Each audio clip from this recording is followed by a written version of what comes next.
par mois, même 2 fois par mois, chez les mauvais garçons, me faire couper ma barbe et mes cheveux. C'est un grand moment de détente. C'est d'ailleurs cette année un des rares moments de détente. C'est malheureusement pas assez long parce que c'est qu'une petite heure toutes les 2 semaines. Mais ouais, non, c'est un moment de détente. Et puis voilà, il y en a qui vont se faire masser, il y en a qui vont se faire une manucure, pédicure. Moi, c'est la barbe. Voilà, c'est des petits moments où je m'occupe de moi, où on s'occupe de moi. Donc c'est agréable. Le 19 juillet, on m'a nommé porte-drapeau de la délégation française pour partir aux Jeux paralympiques de Rio. J'ai vécu ça avec beaucoup d'émotion. Même si je savais depuis quelques semaines avant l'annonce officielle, j'étais fier, bien sûr, honoré, parce que c'est une vraie reconnaissance de mes résultats sportifs, mais aussi de mon parcours associatif, politique, médiatique, mes engagements, et puis aussi une responsabilité par rapport justement à ces engagements-là, au mouvement paralympique, à la question du handicap en France, en tout cas voilà, toutes les choses dans lesquelles moi je me suis investi depuis maintenant pas mal d'années. Donc non, c'est quelque chose d'extraordinaire. Déjà ces jeux pour moi sont en partie réussis. Il y a plusieurs messages que je souhaite faire passer en tant qu'ambassadeur, porte-parole du mouvement paralympique, en tout cas porte-drapeau de cette délégation française. D'abord, c'est un message adressé aux athlètes, aux 126 sélectionnés. Félicitations d'abord, parce qu'on va vivre ensemble une aventure extraordinaire. Profiter de chaque instant, parce qu'on est des privilégiés. Tous les athlètes au monde rêveraient de vivre ce qu'on va vivre, et on est quelques-uns à en bénéficier.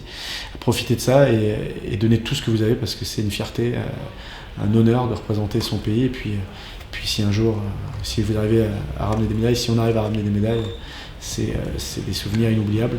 Et ensuite, le grand public, vous allez vous régaler. Vous allez prendre 100 heures de direct pendant les 15 jours sur le service public. C'est une première. Plus que jamais, le grand public va pouvoir découvrir nos performances et ce dont on est capable. Donc non, c'est surtout un message de curiosité. Soyez curieux, prenez-en plein les yeux et accompagnez-nous, supportez-nous, encouragez-nous. Parce qu'on a besoin de ça en ce moment, tous ensemble, de vivre des émotions plutôt heureuses et non pas malheureuses comme on a pu vivre ces derniers temps.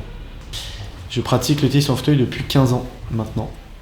J'étais joueur de tennis valide avant mon accident et par hasard j'ai découvert ça en centre d'éducation et je me suis dit pourquoi pas continuer ce que je faisais déjà auparavant.